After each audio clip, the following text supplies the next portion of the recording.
got a big goddamn problem with the news. You ready for this? The news is completely manipulated. Everything you hear every single day is designed by corporate media to do one thing and one thing only. Jesus. To keep you living in fear.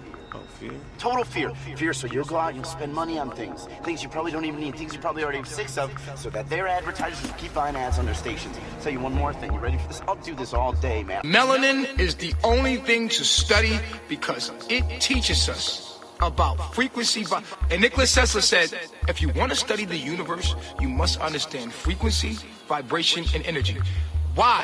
Why then did not Nikola Tesla talk about melanin? Because you would have to talk about melanin to even bring up the subject. Because we would have to say, okay, right? When we talk about frequency, vibration, and energy, we would have to say color. Color. When we're talking about frequency and we look into nature, what is the first thing that pops out as frequency? Color. Shapes, colors. Those are the things that give things the vibration or frequency. This is how we can tell something's frequency from its color. Because this is a light realm, right? We're in the between 400 and 700 nanometers on an EMF field. So if that's the case, then when we look out into nature, we see the color green. What does that mean? What does the color green mean? Okay, that appears to be green. It's only appear being green because it's photons bouncing off our eyes and giving us an electrical signal from a frequency. We're reading frequency, and that's not what it appears to be. It is literally frequency. And when we break these things down, why didn't Nikola Tesla talk about the color brown and the color black if he was the one that was talking about energy and frequency? It would lead you right to black people.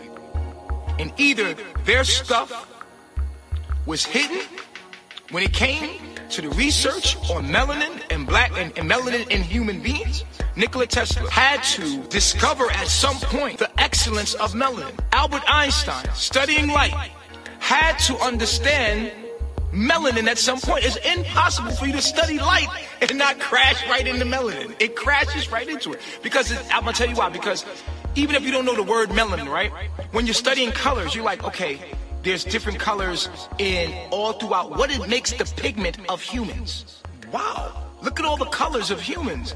And when we're studying nature, we're studying the animals, we see like what makes the... Okay, so now that we know that color is frequency, now when we look at an animal, we don't read the color of the animal, we read the color of what is the frequency of the vibration of that animal, right?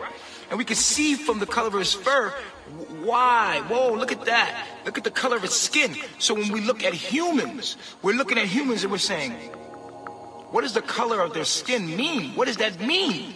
What is giving you the color of your skin? We already know. We already know. Because we are living, breathing light fields. We are light fields. That's what the fuck we are. That's what your bones are, and your skin and your blood. You are light filled. You are EMF filled.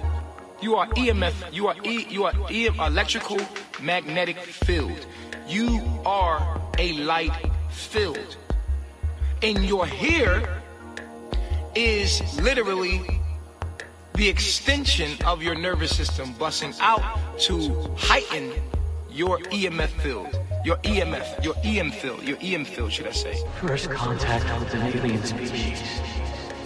I spent my whole life waiting for this moment. I told you before, I have 7 tapes that could encompass the black man's history on this planet. I know of no one with 7 tapes covering all that. The Nubian Egyptian empires.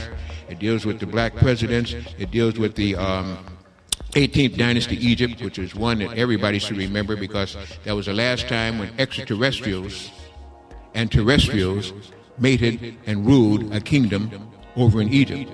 That's what the Great Pyramids were based about too. They've told you all wrong on the Great Pyramids until recently because they told you it was a burial place, and there's not one pyramid over in the Giza Plateau that was ancient that was ever used as a burial ground. You've had some lesser kings that tried to emulate that, and it was buried there. It was not. It was generators. It was orgone energy generators. And that's why they're coming active again. If you've been over there recently, you'll find out there's a humming and a beat in the ground around there. The first thing you have to adapt to when you now go into modern Egypt is staying asleep at night with that boom, boom, boom, like a humming going on there.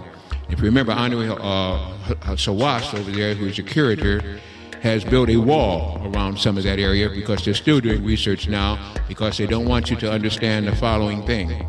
Granite structures, which contain piezo of a resonant, a hum, a vibration. They're tuning into the new planetary vibration, and they don't want you to understand that. That's why now crystals are hard to get. Try to get some good crystals nowadays, big ones, and watch what you have to go through, especially if you get a bunch of them, because they now can generate that new energy, which can be very helpful to you if you understand how to use them, and they don't want you to know it. But granite, pyramid-shaped structures around our Earth are beginning to give off a humming, vibrational resonance. Birds can hear it, animals can hear it, you can hear it too if you have melanin, and if you can get the drugs out of your system, you begin to feel it. Also, people now that have melanin can feel a tension and a higher vibration. It's like an uneasiness that's going on. People say, well, can't you sense it? Well, if you don't have melanin, it's hard to sense anything. This is where the problem comes in. We have a people who are senseless when it comes to spirituality, trying to direct you, who are spiritual people, having a hard time with their reality. It's a matter of what you think is real and what is a fact of what is real. We hear about spider people and alligator people that they create in Dulce.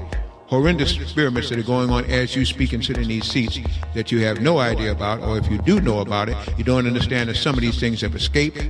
Some of these things were put on islands, just like that movie again that the Spielberg had out, the 3 episodes. Some of them now have sprouted wings and are about to fly over some of our major cities. We have pictures at 9/11 of a pterodactyl. We have pictures of the devil's face being seen on third dimension and holograms all throughout the smoke, which shows that they're invoking even the lower heavens now to bring about what they're doing.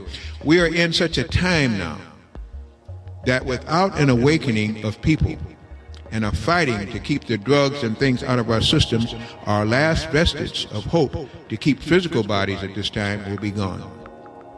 People are dropping dead right and left. They're sick. They're messed up in the mind. Tension and tracks. You're getting your bills twice a week. Twice a month you get the same bills. You're getting reverse mortgages. You've getting, or as I say, in addition to all the ways that they've messed up your food, your water, your consciousness, and this life on this planet period with the chemtrails and stuff that they're spraying every day too. So every day you go out and breathe, and I understand most of you do breathe. Is that the truth? You have some, I didn't say breathe, I said breathe. Huh? You do breathe. If you do breathe, you're breathing depleted uranium, titanium, barium, and aluminum every time you get a nostril fuel. Because that's what they're spraying every day. And of course, one of the biggest questions should be raised during this election by these so-prime candidates. When are you going to stop whoever's spraying from spraying us, killing us, and giving us diseases, when you're talking about now trying to help people with insurance coverage and stuff? As long as you go out and breathe what's in that poison atmosphere, every day of your life is a battle. And there's something called a Faraday cage. That's what you're now driving in, because when the wheels turn, there is no ground. And you have a canopy above you and around you in a cage that is full of electromagnetic vibrations on a low scale, which is electrical low frequencies. Which means now you're frying yourself just like a microwave oven. And if you eat food from a microwave oven, please buy a diode before you leave tonight. Let me explain the principle of a microwave oven. It works on a Klystron tube, which is a vibratory sound emission light machine, and it grades out water that's heated. The reason why the plate is cold and the food is hot is because the food has moisture, and the moisture is now heated with radiation, and you eat it as heat. And you're eating pure, raw radiation every time you take it hot. How long do you think you can do that before your body pays? Not long at all. And most of your bodies are already paying because you are eating it. To go along, as we said, with the bad water, with the bad air, with the genetic modified food, the chemtrails, and then you go and you get a shot. Not a booze, a vaccine, an inoculation.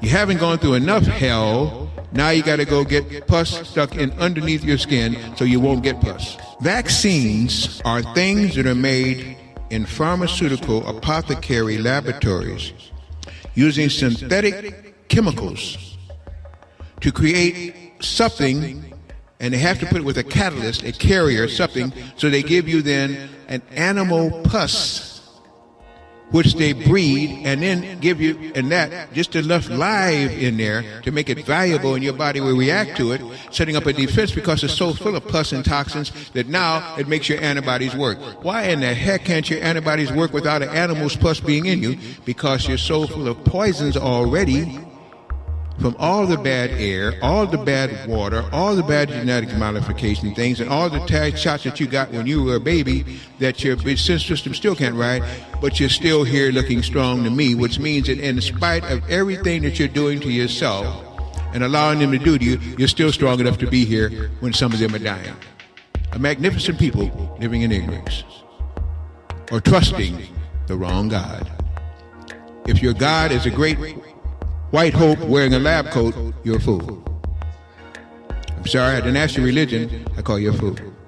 Because history should show you that they mean you no good in general. Yes, there are some that do. Some I'd rather be around than some black people I know. But I'm talking about the scientists, the ones that are making these things and know exactly what they're doing, and you're going and trusting and begging for the shot. It's the flu season, I go get a shot.